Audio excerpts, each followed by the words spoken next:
திருச்சிற்றம்பலம். அண்ட சராசரங்களுக்கெல்லாம் அதிபதியாக விளங்கக்கூடிய முருகப்பெருமானுடைய ஒப்பற்ற பெரும் கருணையினாலே சென்னை ஐசிஎஃப் கமலவனார் சங்கம் நாயன்மார்களுடைய குரு பூசை விழாக்களை மிகச்சிறப்பாக நிகழ்த்தி வருகின்ற பாங்கிலே திருநீலகண்டத்து கொயவனாருடைய குரு பூசையை சிந்தித்து விட வேண்டும் என்கிற பெருங்கருணையினாலே அந்த நாயனாருடைய செய்திகளை சிறப்பாக சிந்திப்பதற்கு திருவருள் கூட்டியிருக்கு. அன்பர்களே, பெருமானுடைய பெருங்கருணையினாலே சுந்தரமூர்த்தி சுவாமிகள் திருத்தொண்ட தொகை செய்கின்றார். அப்பொழுது தெல்லைவாழ் அந்தனர்தம் அடியார்க்கும் அடியேன் என்கிற அந்த தொடரிலிருந்து இந்த திருத்தொண்ட தொகையை அருளி செய்கின்றார். அப்பொழுது தனி அடியார்களை பற்றி சொல்ல துவங்க வேண்டும். முதல் அடியார் அவருக்கு யாருக்கு நினைவுக்கு வருகிறார்? அப்படி தானாகவே அது வருகிறது. இறைவன் தந்த ஒரு அருளாணை தான். முதலிலே அந்த அணியை அலங்காரம் செய்கின்றவர் நம்முடைய திருநீலகண்டத்து கொயவனார். என்ன காரணம்? எப்படி இருக்க முடியும்? யாரையாவது ஒருத்தர் ஆரம்பிக்கணும், அதுல இவர் ஆரம்பிச்சாங்க அப்படின்னு சொல்ல முடியுமா? அதுக்கு ஏதோ ஒரு காரணம் இருக்கா அப்படின்னு கேட்டா இருக்கணும்னு தான் தோணுது. ஏன்னு கேட்டா சுந்தரமூர்த்தி சாமி என்ன நினைச்சு பார்க்கிறார்? நந்தவனத்துக்கு போனோம், அங்க 2 பெண்களை பார்த்தோம், நம்மையே அறியாம நம்ம கண்கள் அங்க போயிடுச்சு, நம்ம சிந்தனை அங்க போயிடுச்சு. அதனாலதான் நம்ம இந்த மண்ணுலகிற்கு வருவதற்கு ஏதுவாயிற்று. இங்க வந்தோம், அப்படி இந்த பிறப்பு அதனால வந்து சேர்ந்துருச்சு. இத்தனை காலமா நம்ம பெருமான் கூடவே இருக்கிறோம், பெருமானுடைய அந்த அரவணைப்பிலேயே இருக்கிறோம், அவருடைய அருள் அந்த வளாகத்துக்குள்ளேயே இருக்கிற நமக்கே நந்தவனத்துக்கு போகிற பொழுது அந்த சில வினாடிகள்ல சுவாமியை பிரிஞ்சிருக்கிற அந்த வினாடிகள்ல நம்ம பார்த்துட்டோம். வேற எதுவும் நினைக்கலன்னு கூட வச்சுக்குவோமே, பார்த்துட்டோமே, கண்களால பார்த்த அந்த ஒரு நிலையினால இறங்கினோம். ஆனால் தனக்கு உரிமை உடையவர், தனக்கு உரிமை பெற்ற மனைவி, இளமை, இந்த பூமியில இந்த இளமைக்கு தக்கவாறு இந்த பிரபஞ்ச அமைப்பு வேற, சூழ்நிலைகள் வேற. கைலாயத்தில் அந்த சூழ்நிலை எல்லாம் கிடையாது அப்படி. ஆனா இந்த பூலோகத்துல அந்த மாதிரியான சூழ்நிலைகள் நிறைய உண்டு. இந்த சூழ்நிலையில ஒருத்தர் இத்தனை வருடங்களாக இந்த திருநீலகண்டங்கிற அந்த ஒரு சொல்ல அது ஆதாரம் வச்சு பெருமானை எப்படி நினைச்சிருந்தா, எப்படி ஊன்றி ஊன்றி ஊன்றி அந்த பெருமானுக்கு தன்னுடைய எண்ணங்கள் முழுவதையும் அர்ப்பணிச்சிருந்தா, தன்னுடைய பற்றுகள்,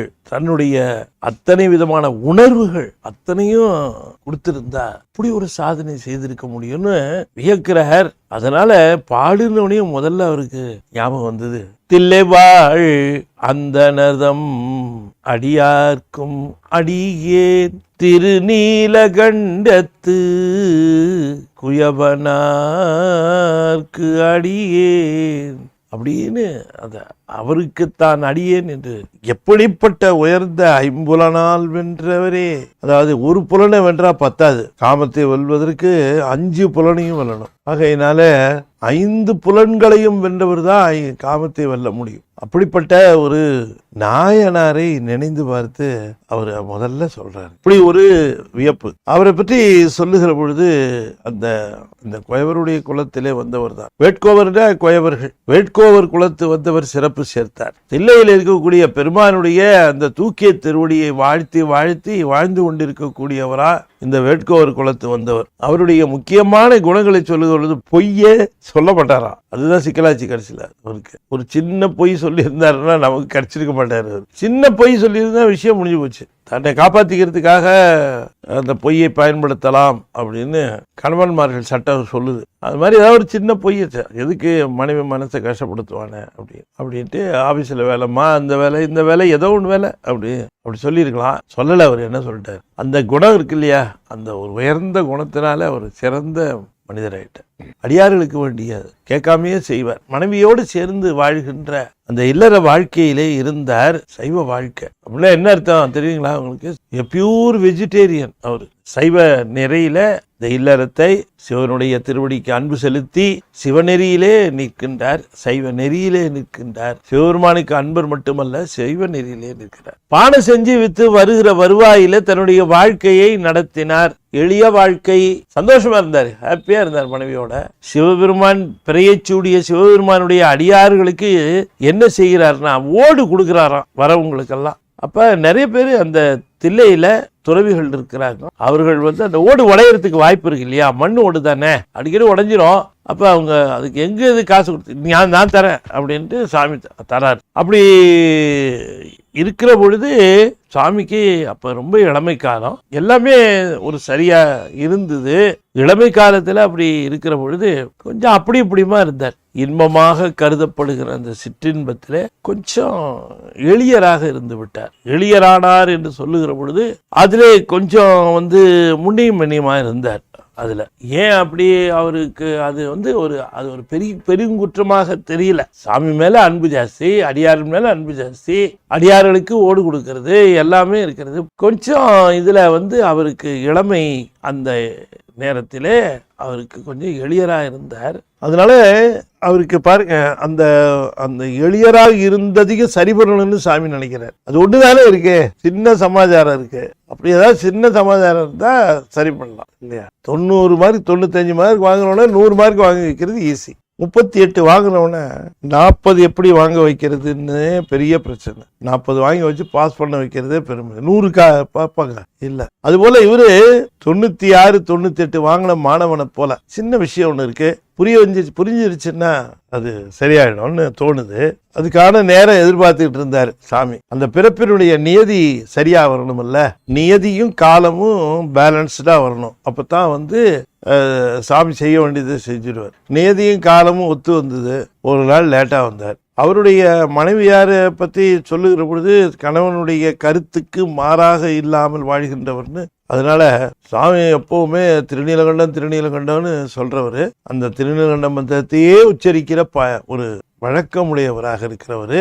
இப்படிப்பட்டவருக்கு இது ஒரு சின்ன சமாச்சாரம் தானே, சரி பண்ணிடலான்னு பெருமான் எண்ணுகிறார். எண்ணிக்கொண்டிருக்க பொழுது இவர் ஒரு தடவை தாமதமா வந்தார். தம்மையார் கேட்குறாங்க, ஏன் தாமதமா வந்தீங்கன்னு. தம்மையார் தாமதமா வந்தோன்னா அவர்கிட்ட பக்கத்து விட்டக்கா ஏற்ற விட்டக்கா எல்லாரும் செய்தி சொல்றாங்க. உங்கள்கிட்ட அங்கே போனாரா, இங்கே வந்தாரா, இல்லை எங்கள் வீட்டுக்கார் அப்படி கிடையாது, அவர் சிவபக்தி உடையவர் அப்படின்னு தான் அந்த அம்மா நம்பிட்டு இருந்தாங்க.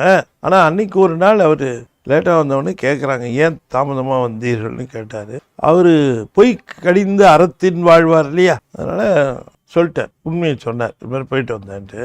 அதுக்கு நம்ம ஒன்றும் சண்டை கண்டெல்லாம் போடல, சரி இருட்டோன்ட்டாங்க, நீங்கள் இனிமேல் என்கிட்ட பேசாதீங்கன்ட்டாங்க. வேணுங்கிற அந்த கடமைகளை எல்லாம் செய்தாங்க. கணவனுக்கு வேண்டிய சமைக்கிறது, துணி துவச்சி கொடுக்கறது, அந்த மண்பாண்டங்கள் செய்வதில் ஒத்தாசை பண்ணுவது, இதெல்லாத்தையுமே செய்தாங்க அந்த அம்மையார். அதில் ஒன்றும் குறை வைக்கல. எங்கே போவார் அவரு, நம்ம கோச்சிக்கிட்டோம்னா எங்கே போவார் அப்படின்னு நினைக்கிறாங்க அந்த அம்மா.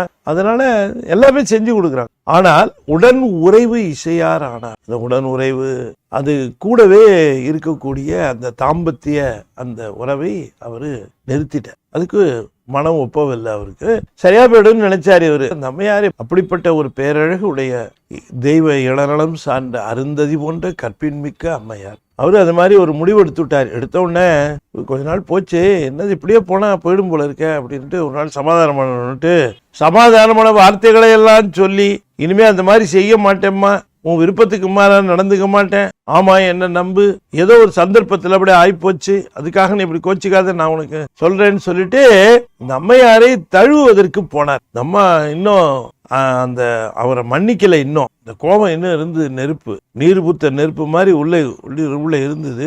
தெரியும், நம்ம கோபிச்சிட்டாங்க. தீண்டு வீராயின் எம்மை திருநீல கண்டம் என்றார். எம்மை தீண்டு வீராயின் இது திருநீலகண்டம் என்று நீர் உச்சரிக்கின்ற மந்திரம் அதற்கு விரோதம்னு.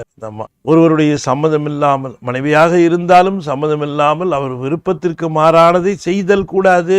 அப்படி என்னுடைய விருப்பத்திற்கு மாறாக நீ எம்மை தீண்டு வீராயின் அது திருநீலகண்டத்திற்கு விரோதம் என்று சொன்னார். நம்ம அவ்வளவு தூரம் போய் சொல்லுவாங்கன்னு எதிர்பார்க்கல, அந்த எக்ஸ்ட்ரீம் போவாங்கன்னு. திருநீலகண்டத்தை இவர் உச்சரிக்கிறாருன்னா நீலகண்ட பெருமான அந்த திருவடியை தன் உள்ளத்துல வைத்து சார்ந்த அன்போடு இருந்தார். சும்மா பேருக்கு சொல்லிக்கிட்டு பேருக்கு நிகழ்த்திக்கிட்டு இருந்த அன்புல, அந்த அன்பின் ஆழம் என்னன்னு தெரியணும். அப்பதான் அந்த சந்தர்ப்பம் வரும்போதுதான் அது தெரியும். இந்த சந்தர்ப்பம் வந்த உடனே திருநீலகண்ட தீயமிச்சது போல ஆயிட்டாரு, துடிச்சிட்டாரு. திருநீலகண்டத்தின் மேலே ஆணையிட்டு அது விரோதமானதுன்னு சொன்னீங்கன்னா இனிமே அதை செய்ய மாட்டோமா? திருநீலகண்டத்துக்கு விரோதமானது எதுவுமே செய்ய முடியாது. உம்மை தீண்டுவது என்று அதற்கு விரோதம் என்றால், அந்த நீலகண்டம் என்று சொல்லக்கூடிய அந்த மந்திர உச்சரிப்பிலேயும் அந்த மந்திரத்திலேயும் தான் கொண்ட ஆர்வம், அந்த ஆர்வத்திற்கு புறம்பாக ஆணை கேட்ட நம்ம யார், இது திருநீலகண்டத்துக்கு புறம்பு என்று சொன்னார்கள் அல்லவா, அந்த ஆணையை கேட்ட உடனேயே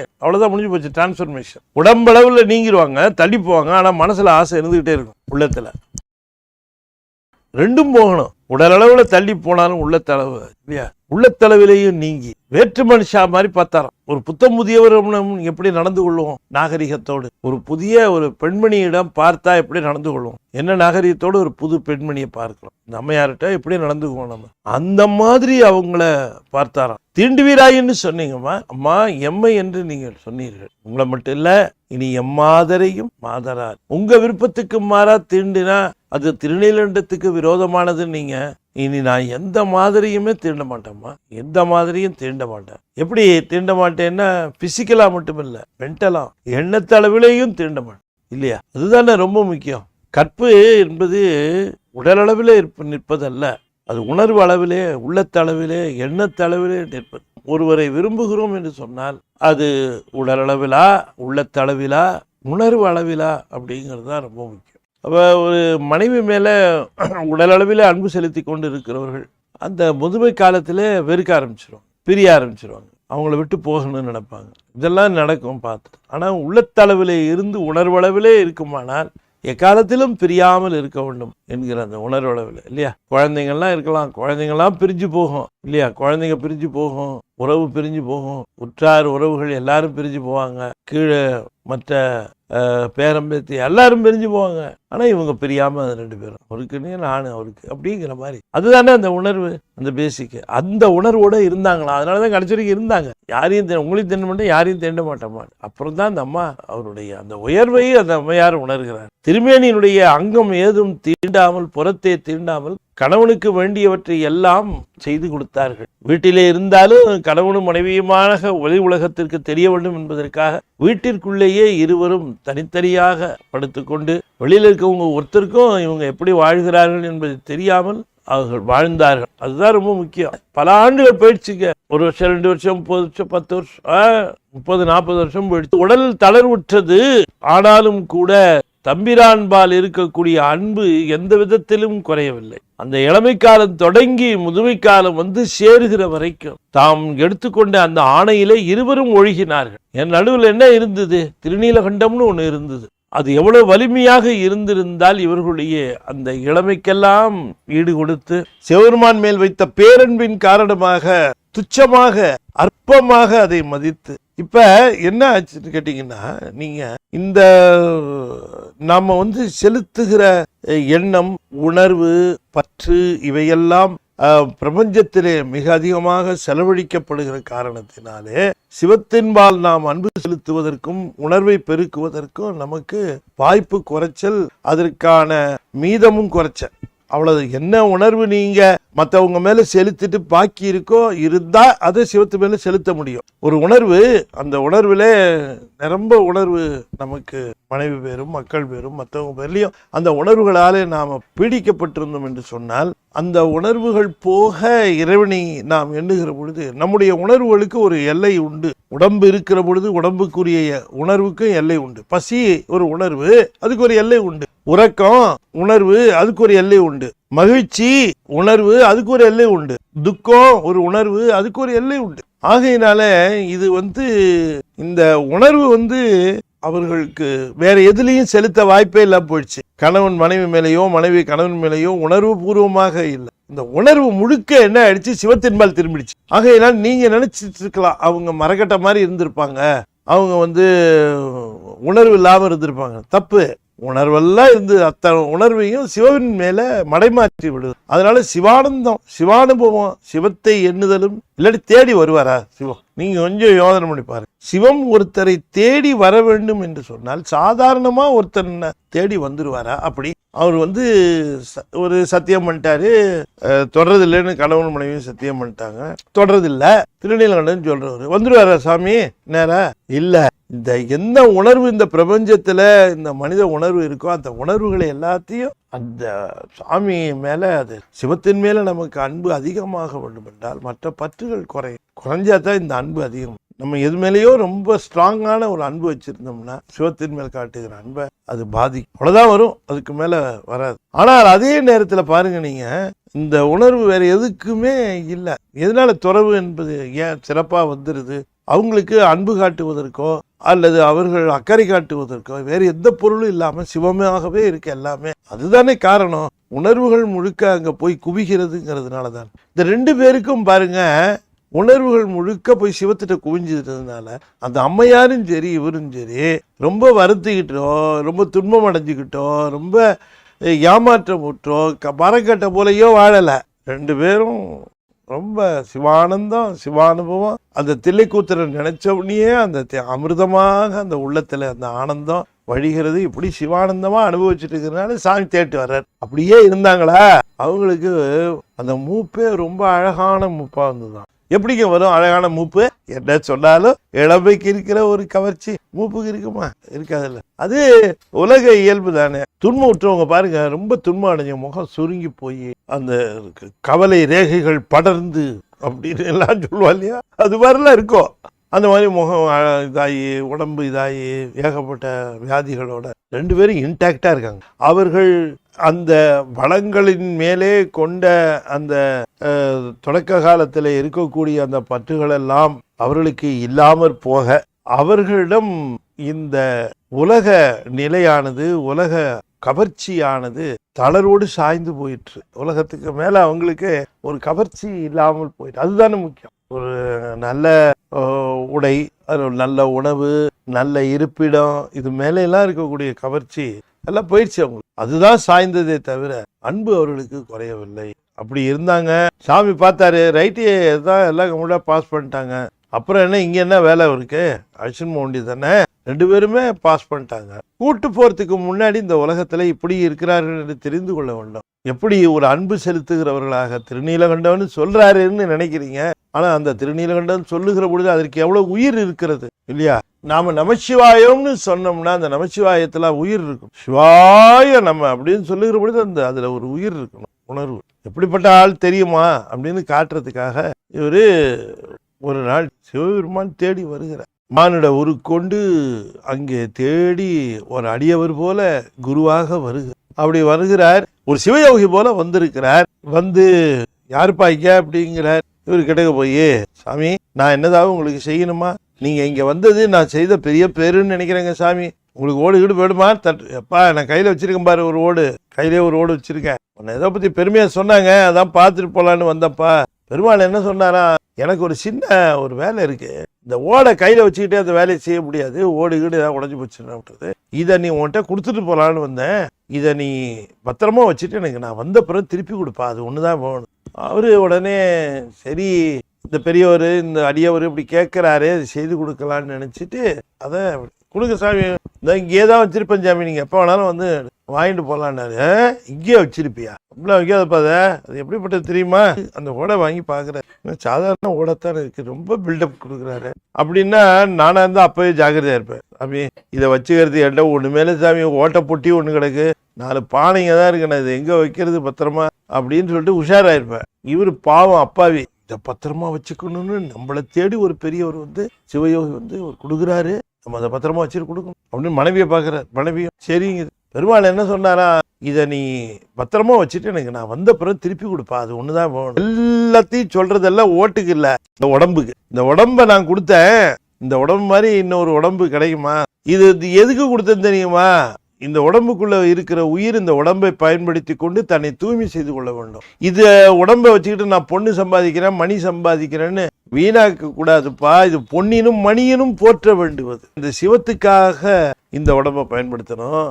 எல்லாம் டபுள் மீனிங்ல பேசுறாரு. பாவம் அவரு மண்ணை பெஞ்சு தெரியும், அவருக்கு என்ன தெரியும், அவரு எல்லாத்தையும் ஓட்டை பத்தி சொல்றாரு நினைச்சுக்கிட்டு.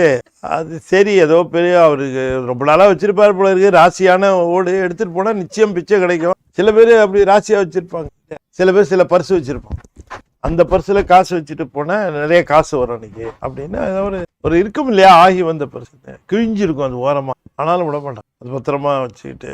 அது மாதிரி இது இருக்கு, ராசியான ஓடு போல இருக்கு, போன பிச்சை நிச்சயம் அப்படின்னு வச்சிருப்பாரு போல இருக்கு. சரி ஏதோ அவரு பிரிய போறாரு அப்படின்ட்டு இவருக்கு பொண்ணோ மணியோ உலகத்துல இருக்கக்கூடிய மிகப்பெரிய அந்த இச்சையே திறந்தவராயிட்டு திருநீலகண்டவர். அவருக்கு என்ன இந்த பொண்ணை பத்தியும் மணியை பத்திலாம் என்ன பிரச்சனை? அதை விட அவர் போட்டி கொண்டிருப்பது திருநீலகண்டம். அதனால அவருக்கு அது ஒன்றும் பெரிய மேட்டரா தோணல. அவருக்கு இன்னொன்னு என்னன்னா, நம்ம வீட்டுக்கு எந்த திருடன் வரப்போறான், ஏற்கனவே வரவே ஏதாவது வச்சுட்டு தான் போவான். அதனால நமக்கு ஒன்றும் திருட வரப்போறது இல்லை. இவர் கொடுத்து பத்திரமா வச்சுக்கிறீங்கிறாரு. ஏதோ அவருடைய ஆசைக்காக சொல்றாருன்னு வாங்கி இவர் வச்சுட்டாருங்க. வச்சா இவர் இந்த பக்கம் தான் போனவர் என்ன பண்ணாரு, போற வழியிலேயே அது காணாமல் போகுக அப்படின்னாரு. போயிடுச்சு, அது காணாம போயிடுச்சு. அவ்வளவுதான், முடிஞ்சது. திரும்ப வந்தாரு. வந்து அவருக்கு திருநீலகண்டத்துக்கு கோயில் அவருக்கு எப்படி இருந்ததுன்னா, போனவர் உடனே வந்த மாதிரி தெரியுது. அவர் போயிட்டு ஒரு 4 நாள் கழிச்சு வந்த மாதிரி தான் வந்திருக்காரு. ஆனால் இவருக்கு போனாரு, உடனே வந்துட்டாரு. சரி எடுத்து கொடுத்துடலான்னுட்டு எங்களை நினைச்சு பார்த்து திரும்பவும் தேவரீர் வந்தீர்கள். அதெல்லாம் ரைட்டு, அன்னைக்கு கொண்டே கொடுத்துட்டு போனோம் பாரு, அந்த ஓடு இருக்குல்ல, அதை கொண்டு வந்து கொடுத்துருப்பா. இவர் உள்ள போய் தேடினா கிடைக்குமா? தேடுறாரு. எவ்வளவு நாளைப்பா தேடுவேன்னு இங்க இருந்து கத்துறாரு. எப்பா எத்தனை நாளைப்பா தேடுவேன் இந்த ஓட்டை, இந்த சாமி இங்கதான் சாமி வச்ச, இந்த பரமசாமி தேடுறாரு, கிடைக்கல. அந்த அம்மாவுக்கு கேட்கிறாரு, அம்மா இந்த ஓடு எங்கேயா பாத்தியாம்மா? நீங்க தான் வச்சுக்கோங்க. இல்லம்மா, அவசரத்துக்கு கொஞ்சம் பருப்பு கொட்டி வைக்கலாம்னு வச்சுட்டியா? நல்லா பாருமா ஏதாவது. அந்தம்மா நான் ஏன் அதை தொட போறேன்னு, நான் பார்க்கல, நீங்க வச்ச இடத்துலயே பாருங்க. பார்த்தனே காணுமே. அவருக்கு காணுன்னா வெளியில அவருக்கு குஷியில் அப்படியே கோவம் வந்த மாதிரி கத்துற. ஏப்பா எனக்கு வேலை இருக்குன்னு சொல்றேன், நீங்க 2 பேரும் என்ன பேசிட்டு இருக்கிறீங்க? இங்க உள்ளார ஓட்ட கொண்டாப்பா, நான் ஓட்டமா ஓடணும். இவர் என்ன பண்ணாரு, மெதுவா வந்தாரு. சாமி நீங்க கொடுத்த ஓட்ட காணும், நீங்க இப்படியே கொஞ்சம் உட்கார்ந்து இருந்தீங்கன்னா கொஞ்சம் சுட செஞ்சு கொடுத்தாலும் கொடுக்குறேன், இல்லைன்னா ஏற்கனவே செஞ்ச ஓடுங்க இருக்கு, ஏதாவது ஒன்று எடுத்து கொடுக்குறேன் அப்படின்னாரு. பொய் கோபம் வந்தது போல கோபித்து, நான் உன்கிட்ட கொடுக்கும்போது என்ன சொன்னேன்? இல்லை என்ன சொன்னேன், நீ இந்த மாதிரி ஏதாவது காரணம் சொல்லுவேங்கிறதுனால தான் உன்கிட்ட சொன்னேன். ஆனால் அதுவே இப்போ பெரிய தப்பாக போச்சு. நான் அதனுடைய சிறப்பெல்லாம் சொன்ன உடனே நீ என்ன நினச்சிட்ட, அதை எடுத்து ஒளிய வச்சுட்டு நம்ம இல்லைன்னு சொல்லிடலாம் அப்படின்னு முடிவு பண்ணி, இந்த பார் எனக்கு நீ தங்கத்திலேயே செஞ்சு கொடுத்தாலும் சரி, தங்கத்தில் செய்கிற மாதிரியே இருக்காரு அவர். அவர்கிட்ட சொல்ற, தங்கத்திலேயே நீ செஞ்சு கொடுத்தாலும் சரி, எனக்கு ஏன் ஓடுதான் வேணும் அப்படின்னாரு. நான் முன்ன கொடுத்த ஓட்டையே எடுத்து நீ போய் தேடி எடுத்துருவா, போ உள்ளதான் இருக்கும். சாமி இல்லைங்க சாமி, நான் பார்த்துட்டேன் சார். உனக்கு போடா போகுதுன்னு உங்ககிட்ட நம்பி ஒரு பொருளை கொடுத்தா அதை நீ கண்ணா பின்னாடி யூஸ் பண்ணிட்டு அதுக்கு வெக்கம் கூட படாம நிக்கிற யாரு? இந்த உடம்ப கொடுத்துட்டு இறைவன் கேட்கிறாரு, உயிரை உனக்கு பயன்படுத்திக்குவேன், நல்லபடியா பயன்படுத்திக்குவேன்னு உனக்கு அடைக்கல பொருளை கொடுத்தா நீ என்ன பண்ணிருக்கிற?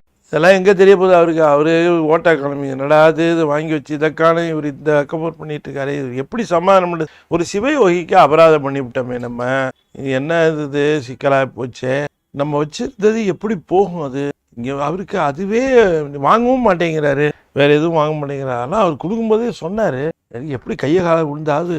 அவர் சொன்னாரு, இங்க டைம் போயிட்டு நீயும் கொடுக்குற மாதிரி எனக்கு தெரியல, ஒன்று செய். நீ இப்போ சொல்கிறே இல்லையா, இந்த காணா போச்சு சாமின்னு சொல்கிற, நிஜமாவே எனக்கு தெரியல சாமி, காணா போச்சுங்க, அப்படியே வச்சுக்கோ, காணா போச்சுன்னு எனக்கு சத்தியம் பண்ணிக்கோ. அப்பாடா தப்பிச்சோன்னு நினச்சேன். இப்போ தான் மாட்ட போகிறோன்னு தெரியல அவருக்கு, தப்பிச்சோன்னு நினச்சிட்டாரு. சத்தியம் பண்ணி கொடுன்னு கேட்டவுடனே இதுக்கு ஒரு முடிவு வந்துருச்சுன்னு நினச்சி ரொம்ப சந்தோஷம் சாமி. முதலே நீங்கள் கேட்டிருந்தேன், ஒரு சத்தியத்துக்கு எத்தனை சத்தியம் வேணால் பண்ணி கொடுப்பேன். தபார் சத்தியம்னா நீ என்ன நினச்சிட்டு உன் பையன் மேலே சத்தியம் பண்ணி, இதனால அது வம்பா இருக்கு. பையன் மேலே, பையன் கிடையாதுங்க, எனக்கு குழந்தையெல்லாம் கிடையாது, நானும் என் மனைவியும் மட்டும், குழந்தை இல்லையே.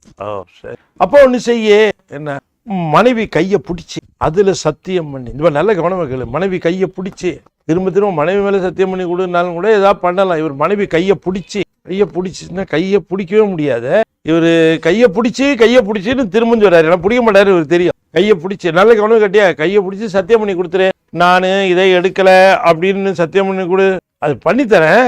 ஆனா எனக்கு மனைவிட்ட தொடர்றது இல்லைன்னு எங்களுக்குள்ள ஒரு உடன்பாடு, நீ சரிப்பட மாட்டேயா, நீ அப்ப வேணும்னு தான் எடுத்திருக்கிற, நீ தொலைச்சிட்டேன்னா நீ சத்தியம் பண்ணி கொடுன்னு சொன்னா அதுக்கு நீ எல்லாத்துக்கும் காரணம் சொல்ற. புள்ள இல்லைங்கிற, பொண்டாட்டிய இப்படி முழுசா வச்சுக்கிட்டு கையை பிடிச்சி சத்தியம் பண்ணுன்னா நான் கையை தொடறது இல்லைங்கிற, என்ன கிடையாது, என்னை பார்த்தா என்ன வெளியூர்கார மாதிரி என்னை ஏமாத்தலான்னு உனக்கு தோணுதா?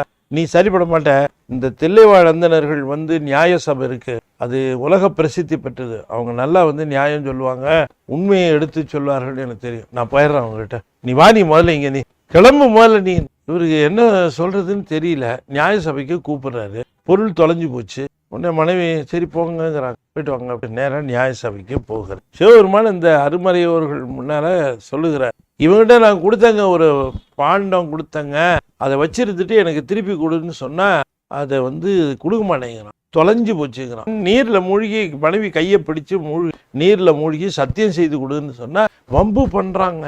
மனைவி கையை பிடிக்க மாட்டேன், நீங்க தான் ஏதாவது ஒரு முடிவு சொல்லணும். ஏதோ இந்த தில்லை ரொம்ப நியாயத்துக்கு பேர் போனது, நீங்கள்லாம் ரொம்ப நியாயதாரர்கள்லாம் கேள்விப்பட்டிருக்கோம், நீங்கள் எனக்கு ஒரு நல்ல தீர்ப்பாக சொல்ல வேண்டும். நான் அவர் கேட்டார், என்னப்பா அது, இந்த ஊர் ஆள் தெரியும், எல்லாம் உன்னை பற்றிலாம் நல்லா சொல்லுவாங்கன்னு, எல்லா அடியார்களுக்கெல்லாம் ஓடு செஞ்சு கொடுப்பேன்னு எல்லாரும் தெரியும், என்ன ஆச்சு இந்த சிவயோகி இப்படிலாம் சொல்கிறாரு, இவரும் பார்த்தா ரொம்ப நல்ல மனுஷன் மாதிரி தெரியுது, சிவனடியார் மாதிரி தெரியுது, என்ன நடந்தது உங்களுக்குள்ளேன்னு கேட்டார்.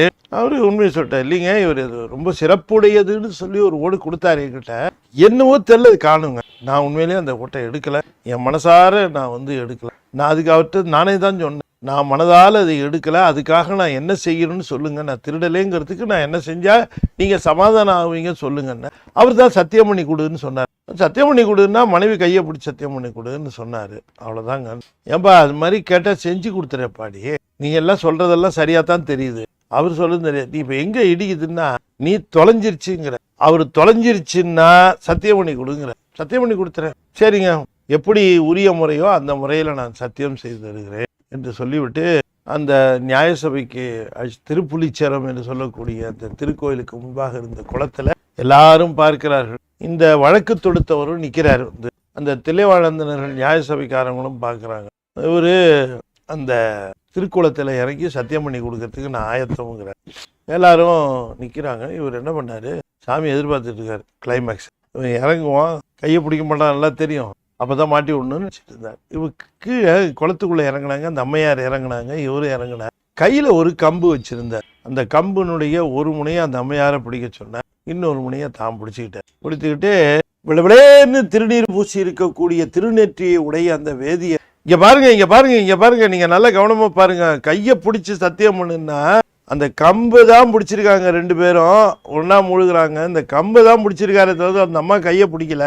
அந்த அம்மாவுடைய கையை பிடிச்சி அல்லவா அவர் சொல்லணும், அப்பத்தானே அது சத்தியம். கையை பிடிக்காம வெறும் கம்பை பிடிச்சிக்கிட்டு சொல்றாருங்க, அந்த அம்மா யாரையும் பிடிக்க சொல்றாரு அப்படின்னு உடனே இவங்க அந்த தில்லைவாழந்தனர் அந்த திரு நியாய சபையாருன்னு சொல்றாங்க, ஏப்பா அவர் கேட்குற மாதிரி கையை பிடிச்சிடப்பா, ஏன்பா நீ உன் மனைவி தானேப்பா, கையை பிடிச்சி சொல்லிடப்பா என்று சொன்ன உடனேயே இப்பத்தான் அது வெளியில எல்லாரும் கேட்கும்படியாக அவ்வாறு செய்ய இயலாமையை அவர் அறிவித்தார். தான் மனைவியின் கையை எப்படியோ கடைசி வரைக்கும் இது தெரியாம வச்சுக்கணும்னு தான் பார்த்தேன். அதுதானே பக்தி. நான் சாமி மேல சத்தியம் பண்ணியிருக்கேங்க தொடக்கூடாதுன்னு அப்படின்னு பெருமை பண்ணியிருக்கலாம். ஆனா நாயனார் என்ன நினைக்கிறேன், அது கூட தன்னுடைய விளம்பரமாக இருக்குமோ, தன்னுடைய பக்தியின் விளம்பரமாக இருக்குமோ. தான் செய்த தவறுக்கு மனைவி சொன்ன சத்தியத்துக்கு எங்கள் இருவருக்கும் இடையிலே இருக்கக்கூடிய பரஸ்பர ரகசியம், எங்கள் பெருமாளுக்கும் எங்களுக்கும் இந்த உயிர்களுக்கும் இருக்கக்கூடிய அது என்ன பெருமைப்படுத்திக்கிறது இருக்கு. பக்தியை அந்தரங்கமாக வைத்துக் கொள்ள வேண்டும் என்றும், அந்த பக்தியை தான் இறைவனுக்கு கொண்டிருக்கிற அன்பும், இறைவன் தன்மேல கொண்டிருக்கக்கூடிய அந்த அன்பு, தான் அனுபவித்துக் கொண்டிருக்கக்கூடிய அந்த சிவானுபவம் மற்றவர்களோடு பகிர்ந்து கொள்வதற்கு உரியது அல்ல. அதனால அதை என்ன பெருசா சொல்றது, தொடமாட்டேன்னு சொல்றது. நம்ம ஒருத்தருக்கு ஒருத்தர் தீண்டி கொள்ளாமல் இருக்கிறோம், அப்ப ஏன் தீண்டல, நாங்க திருநீலகண்டன்னு அந்த சத்தியத்துக்காக தீண்டாம இருக்கிறீங்களா, ஆகா உங்க பக்தி எவ்வளவு, நீங்க எவ்வளவு சிறப்புடையவர்கள்னு சொன்னா போச்சு, அது அந்த சிறப்பே போயிடுச்சு. ஆகையினாலே தம்முடைய பக்தியை மெச்சுவதை விரும்பாத நிலை என்று ஒன்று இருக்கு பாருங்க, அதான் பக்தியின் உச்சம். தம்முடைய பக்தியை தாமே மெச்சுவதை விட தம்முடைய பக்தியை மற்றவர் மெச்சுவதையும் ஏற்காமல், தம்முடைய பக்தி இறைவனுக்கு உரியது, அவர் ஒருவருக்கே உரியது என்ற அந்த நிலையில இருவருமே அந்த சாமி மேல அந்த அன்பு பூண்டு வழங்கினார்கள். ஆகையினால வேற வழி இல்லை. நியாய சபை திருட்டுப்பட்டம் வந்துருச்சு. அவரு சொல்றவரு ஒரு சிவவேதியர், சிவனடியார். மற்றவங்க சொன்னா கூட எல்லாரும் சந்தேகப்படுவாங்க. ஆனா ஒரு சிவனடியார் சொல்ற, அதுவும் அவர்கிட்ட ஒண்ணுமே இல்லை, அவர் வெறும் அந்த ஓடுதான் வச்சிருக்காரு. அந்த ஒரு எளிய நிலையில இருக்கக்கூடிய ஒரு சிவனடியார் அவர் சொல்லுகிற பொழுது அந்த வாக்கை இந்த உலகம் நம்பும். அப்படி நம்புகிற இந்த உலகம் தான் தவறு திருடி விட்டோமோ என்று எண்ணிவிடக்கூடாது என்பதற்காக கடைசியில் நானும் என் மனைவியும் ஒருவரை ஒருவர் தீண்டிக் கொள்வதில்லை என்று திருநீலகண்டத்தின் மேலே சத்தியம் செய்து இந்நாள் வரை அதனை போற்றி எம்பெருமானுக்கு அடிமைகளாக வாழ்கின்றோம் என்று சொல்லி அப்படி மூழ்கினார். அப்படி மூழ்கிட்டு ரெண்டு பேரும் அப்படி வெளியில வந்தார்கள், அந்த குளத்திலிருந்து வெளியில வந்தார்கள். வெளியில வந்தா ரெண்டு பேரும் முன்ன இருந்த அந்த இளமை நிலைக்கு வந்துட்டாங்க. மழை போல அந்த மலர்களை கொட்டி அந்த மலர்களிலே அவர்கள் மூழ்குவது போல மலர் மாறி பொழிந்தார்களாம் தேவர்கள். ஆகா, இப்படியும் ஒரு ஆன்மாவா, இப்படியுமா இந்த ஆன்மாக்கள் என்று அவர்களுக்கெல்லாம் பெரிய அதிசயமா இருக்கு. ஏன்னா போகத்தை தூக்கின்றவர்கள் தேவர்கள். அவர்களுக்கு இவங்களை எல்லாரும் அதிசயமா பார்த்துருந்தோன்னு இந்த ஆள் எப்படி எஸ்கேப் ஆனார் யாரு சிவவேதியர் காணும். அவர் எங்க போனாரு, எப்படி போனாரு இல்லை, இவரையே பார்த்துட்டு இருந்துட்டாங்க எல்லாம். இதுலயே தில்லைவானந்தனர்களும் என்ன உள்ள வயசானவங்க உள்ள போயிட்டு வெளியில எப்படி வராங்க, ஆளாளும் யோசனை பண்ண ஆரம்பிச்சுட்டான். நம்ம அடுத்தது முழுகலாமா, இது ஏது இந்த குளத்துக்கு இவ்வளவு பெரிய அதிசயம் இருக்கும் போல இருக்கேன் அப்படின்லாம் நினைச்சிட்டாங்க. மாத்துறது குளமா, சிவம் இல்ல, அது தெரிஞ்சுக்கணும்ல. அதனால அவர் ஆளை காணும். எங்கன்னு பார்த்தா துணையோடு, அதாவது அம்பாளோடு இருந்தாராம் சிவாரோடு. திருநீலகண்டரே, திருநீலகண்டத்து பாகமுடையவளே, என்ன பெருமை உங்கள் பெருமை. வாங்க, அடியார் திருக்கூட்டம் என்கிட்ட இருக்கு. இந்த அடியார் திருக்கூட்டம்லாம் உங்களை எதிர்பார்த்துட்டு இருக்கிறாங்க. அந்த கூட்டத்தில் நீங்க வந்து ஜாயின் பண்ணிக்கங்க. வாங்க, இதே இளமை திருக்கோலத்தோடையே நீங்க இருக்கலாம். ஏன்னு தெரியுமா, 5 புலன்களையும் கவர்கின்ற அந்த பற்றை நீக்கி சிவனுக்கே காட்டினீர்கள். அந்த அம்மையாரோடு தானும் இணைந்து அந்த பெருதற்கரிய இளமை பெற்று இளமையாக்கினார். கணவனும் மனைவியுமாக தம்பதி சமேதராக சிவலோகம் சேர்ந்து அந்த சிவானுபவம் பெற்றார்கள் என்று சொல்லி அந்த திருநீலகண்டத்து கோயவனாருடைய புனித வரலாற்றை சிந்தித்த அத்துணை பேருக்கும் பெருமானுடைய பெருங்கருணை உரித்தாகுக என்று சொல்லி திருச்சிற்றம்பலம்.